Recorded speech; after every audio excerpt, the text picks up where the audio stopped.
Welcome to Puck Talks ES. I'm Matthew Mugno alongside Steve Murno. Eastern Conference Final Game 1. Before we get to that, a little personal life update. Steve-O graduated from Manhattan. He's been working his tail off. Was one of the top in his class. I never thought I'd ever expect that or say that on the mic when in our middle school and high school days. So, Steve-O, very proud of you. That comes first and foremost. There's some things that are, in fact, more important than the conference final Game 1. Oh, I appreciate that, Chives. How you doing today? I know it's you listen to the media, it could be a depressing day, and especially after the result we got last night. But how you doing? I'm good, and we're gonna hop right into that because I don't think it was a catastrophe as it's been made out today in the media. I agree with you. So let's do it. Let's talk some puck. And last night, we just needed the luck of the puck. This narrative, if you listen to the narrative, and trust me, I was sitting there waiting for the luck of the puck. We did it all season long, and we didn't get it last night. And listen, I think I mainly speak for all the Ranger fans for what I'm about to say. And, I don't like tooting the horn, but we said this on last episode of Puck Talk. Both you and me, we said this. The Rangers were going to have to tip it up a notch in order to compete against the Florida Panthers. They're a more physical team. We're going to have to step it up physical. We're going to have to be aware of the physicality. And we said they enter swift zone entrance and exits. They dominate puck control. And that's exactly what they did. And I felt Florida had puck control for 80% of this game, yet they didn't do anything with it. And I didn't think Bob looked all that right coming out the gate. I think he wasn't seeing the pucks clearly, but it doesn't matter because we only had 5 shots on goal. So overall, just a flat game in front of a very, very quiet MSG crowd, which I was surprised. And hopefully that sums it up, Chives. Disappointing, but not deflating. And I'll get into that later. But hopefully I think that sums it up well. Yeah, Steve, I'll check all those boxes. Plus, I thought their forecheck was really strong. They were always getting a man to the sideboards, and it was causing our defensemen to have fits. Ryan Lindgren, Jacob Trouba, I think those two players specifically had difficulty getting the puck out. They're not puck moving defensemen by nature, and that's not going to change. So I think that's something we're going to get to the lineups in a little bit, but and what the speculation is going into game 2 with some of that, but I don't think this is the personnel you're rolling with. It's the Eastern Conference Final. Like those players, Adam Fox is playing probably like 50%, 60%. That's just the nature that it's going to be. You just have to figure out how to get beyond that layer because I thought their forecheck was strong. Now, to add to that too, what you mentioned, I thought when Carolina would possess, it was like 3 minutes of zone time. They were getting high danger opportunities. It was chaos. Literally hashtag calls chaos. I thought the Panthers, dominance to me is if they scored 3 goals in the first period. And I want to talk about that first goal because we disagree on it. I thought that first goal reminded me eerily of Mark Stone's Game 6 goal at MSG in 2017. Matt Tkachuk, opposite hand, but you had the defenseman a little bit high, 3-on-2. There was the pass off and then a shot top shelf. I don't think it was Igor's best showing, but you give up a goal that's considered softer. I thought it was actually a solid goal, like shot through the screen, which was Fox. He shot it far side. I thought Igor could have had it. Other than that, I know you disagree with in terms of how soft it was, but you pretty much go into that third period and it's a 1-0 hockey game. So they were dominated. If we were dominated, it would have been like that game last season, 2 seasons ago, where Kreider scored a game-winning goal, tip in against Carolina, and they had 52 shot attempts and we had 8. Georgiev set the New York Rangers club record for saves in a game that game. That's not what it was. That's just simply not what it was. By system play, yeah, they were definitely struggling, but I don't think it was dominance, like sheer zone dominance. No, it wasn't. It wasn't. And I think our defense looked overwhelmed. I think we were panicking in our defensive zone. We couldn't clear the puck. We struggled. I could sit here and give you a whole list of guys that were struggling. I think you mentioned a few of them: Lindgren, Trouba, Miller, Trocheck. A lot of our guys were struggling to get the puck out. And that's why we had no puck possession, which in return led to 5 shots in the first. and 7 in the second. Now, I do think that first goal was a little bit of a soft one. I think usually Igor sees that through and makes that save. But again, this game is nowhere near blaming Igor. I think when you look at it, you had, in my opinion, a soft goal. You had an own goal, Yeah. which we finally scored, and an empty netter. So this game was extremely close. I mean, this could have easily been a 0-0 game going into overtime. I think if Igor sees it, and I think both goalies came off in the first 10 minutes, as I don't want, they just weren't seeing the puck well, and Igor, the Panthers were lucky and they got one. But this was a close game, and I expect that. I expect very close, low scoring games, similar games to what we saw against the Carolina Hurricanes in round two. I expect every game to be close and to be one goal game. And that's just the truth of the matter. I completely agree. And how about this broadcast last night? I was not a fan of that. No. I think it's just Sean McDonough was on Blue Crew. I actually also to mention what you said about 0-0 going into OT. Boomer Esiason said that this morning, so I also agreed with that take as well, that opinion. Yeah, the broadcast wasn't great. I feel like it takes you out of it a little bit. Like when you had Doc Emmerich, he's a guy you lean in and lean out, in the words of my man Rich Hollenberg. That's not what you do when you listen to that. The audio is very poor. So I feel like sometimes it takes you out of the loop of the game and you struggle to get a sense of a flow when you don't have that ebb and flow of the announcer. And you have the color analyst ice level and then Emily Kaplan, who does a great job as a sideline reporter, but you don't have color with the announcer, so it's the same voice. So yeah. Now, something I want to mention too was Sergei Bobrovsky. He played well in spots, but he looked shaky coming out of the gate. There was the drop stick situation that the Rangers don't capitalize on. There was the opportunities late in the third when Trouba and Loff had those chances.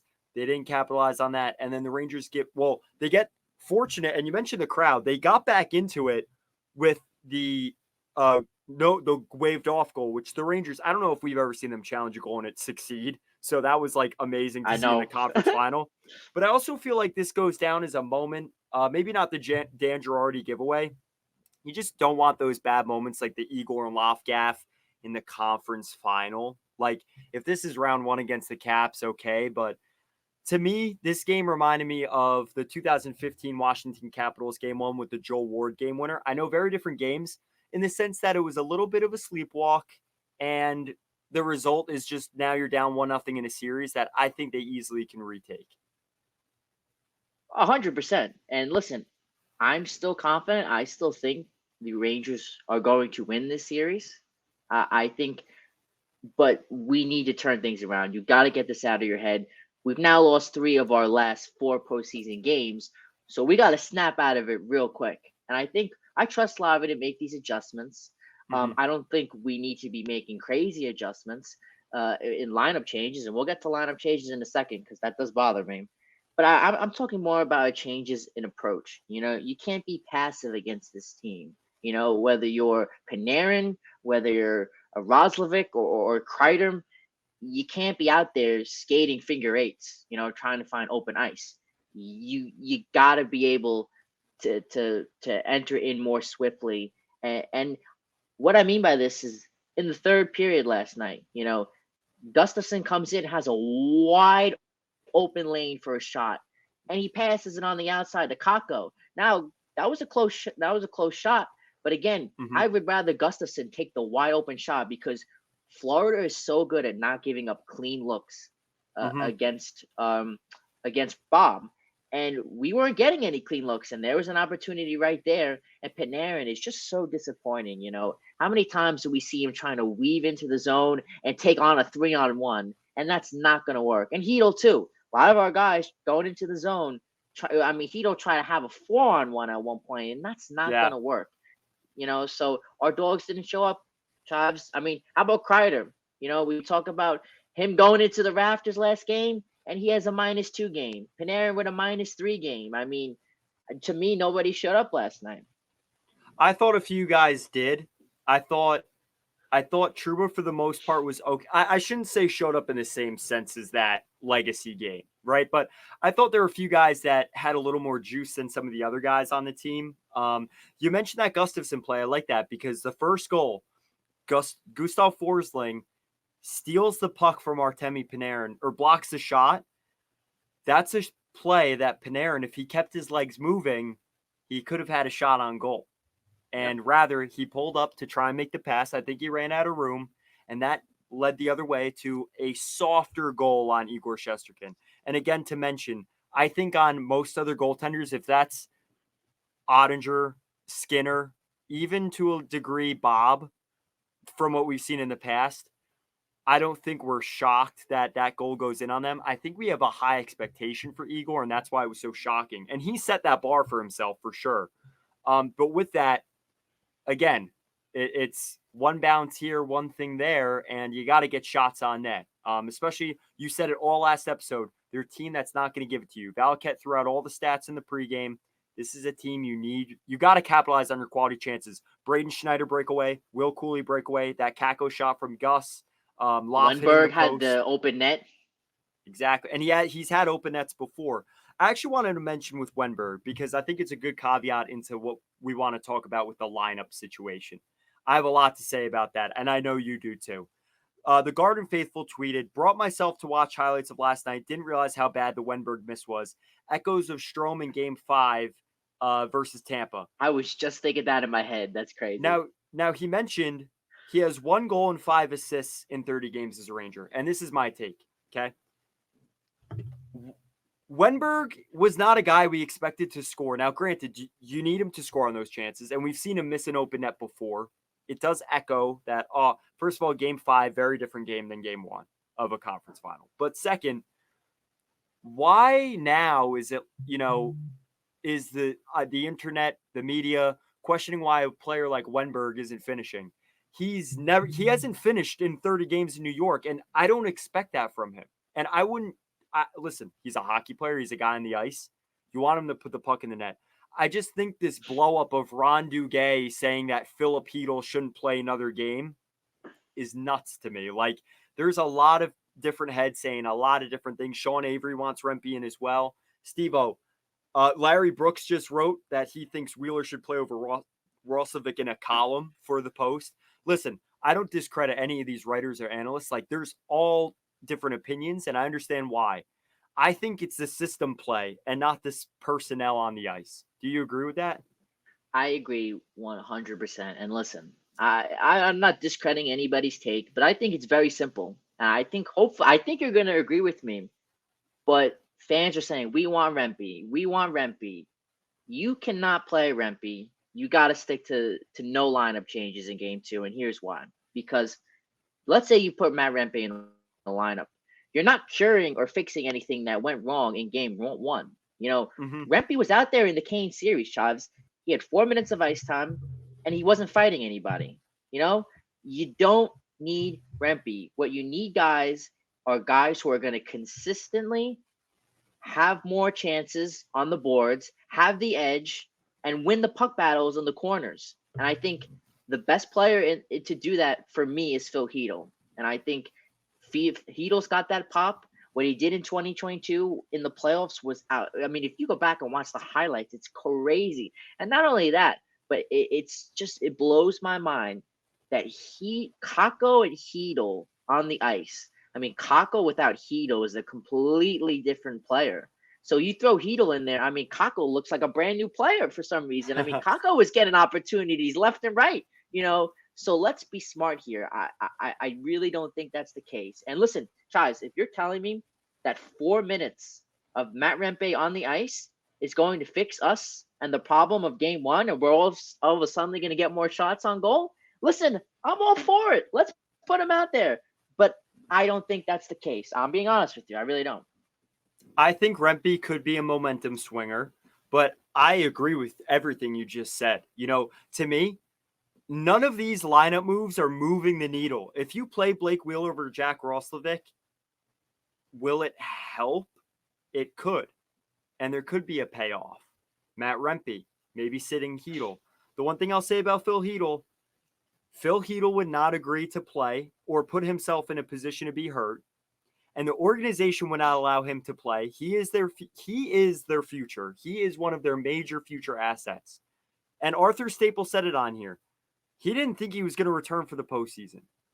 If both sides of the aisle did not believe that he was prepared to take checks or dig in the corners or work in the trenches, then he wouldn't be playing.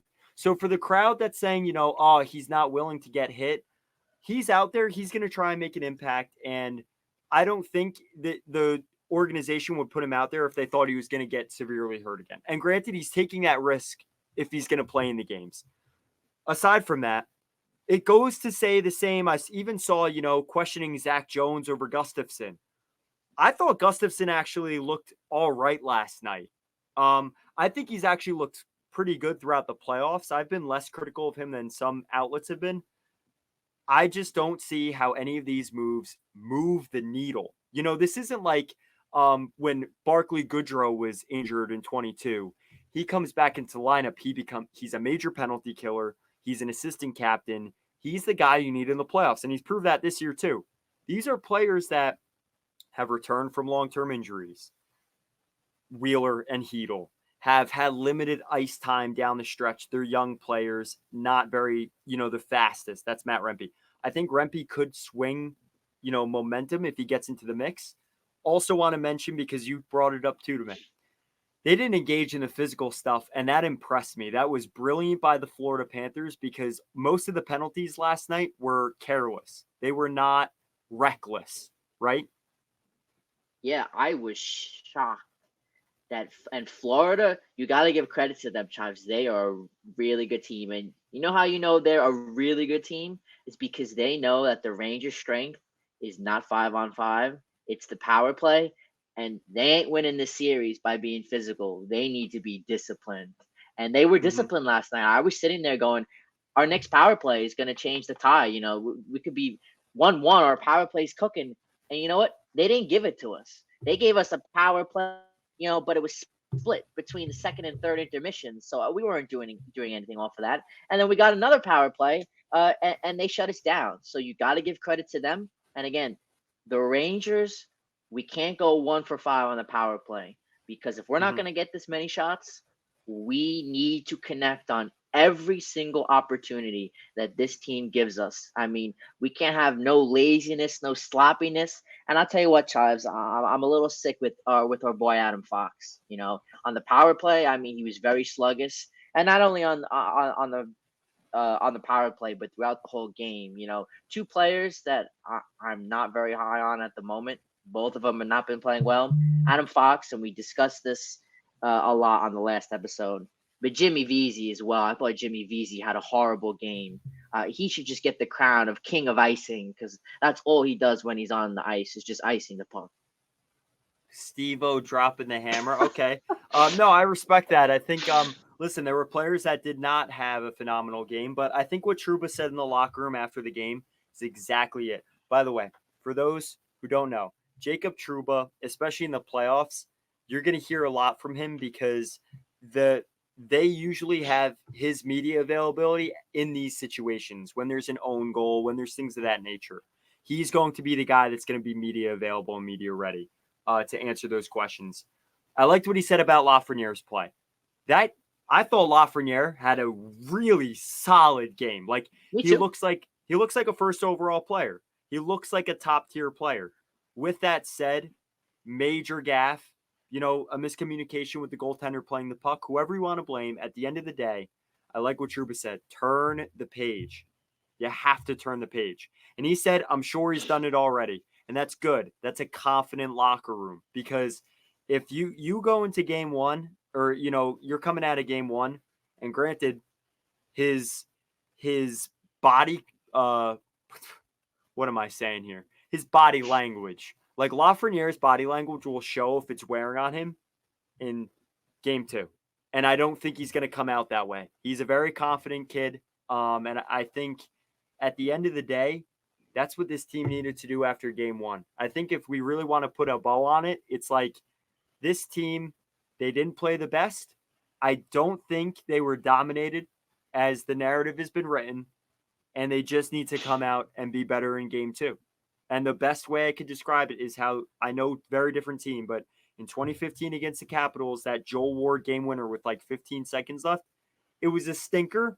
You have home ice, so win game 2. I think that's the really it's about fixing the system. And it's not changing our system, but it's adjusting. And again, we always say thesis statement, Peter Laviolette is going to in-game adjust. That's what Gerard Gallant couldn't do. And we've seen it before. We saw it in game 6 in Carolina. Yeah, and I thought, how about this? He brought the kid line back together, which I thought Love had a good game. And Chytil, I thought, was cooking too. And Kako kind of looked good too. So I like that adjustment. It didn't accumulate to anything. And I just want to say, there's a long way to go in this one. And games are not won, or series are not won by game 1. I mean, you look back at game 1. Game 1 is always forgettable in this sense. And how about this? Before we wrap up, Chives, I'll tell you this. Game 2 is not a must-win for the New York Rangers. I really don't think so, because I think this team it has shown all year the fight, and you saw it when we played Carolina 2 seasons ago. Carolina won 2 games. We won the series. That year, Eastern Conference Final, we won the first 2 against Tampa. They won the series. So, yeah, we got to show it around. But I'm confident in this team going down to Florida. I think we could play very well there. I thought that one game we played on the road, we played very well. And I think when Bob switching from the road to home, that could throw him off a little bit. And I think the Rangers could exploit that, especially if we go on the power play. So I'll give you the last word here. What are you looking for game 2? And you can respond to me saying that right there. Yeah, I'm optimistic, but I don't think it's like there's ways to describe game 2.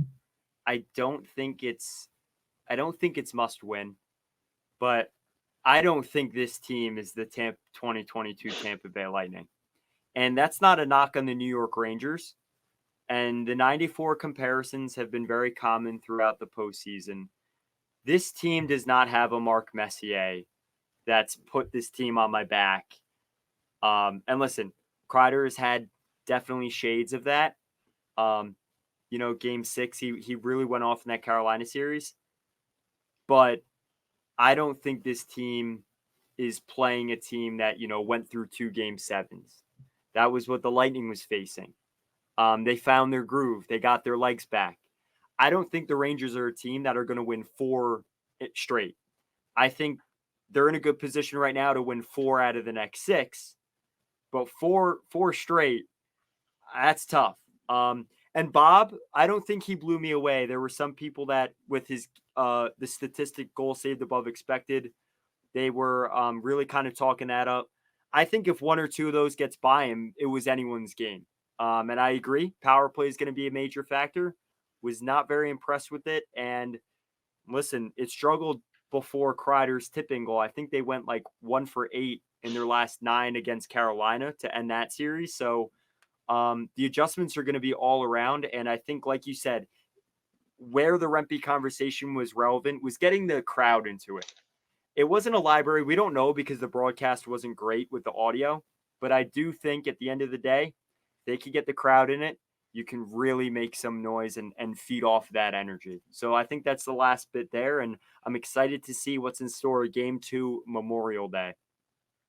Yeah, my final word here is, listen, I said this last night to my father during the game, and he thought it was true. Rangers say they want Rempe out there because it energizes them. Let's be honest, this is the freaking Eastern Conference Finals. If you're not energized, then you're not a fan. I'm saying that straight up. So you don't need Matt Rempe to pump you up. All right, long way to go here. Let's see if the Rangers can respond. We'll be back next week to recap it. Always remember,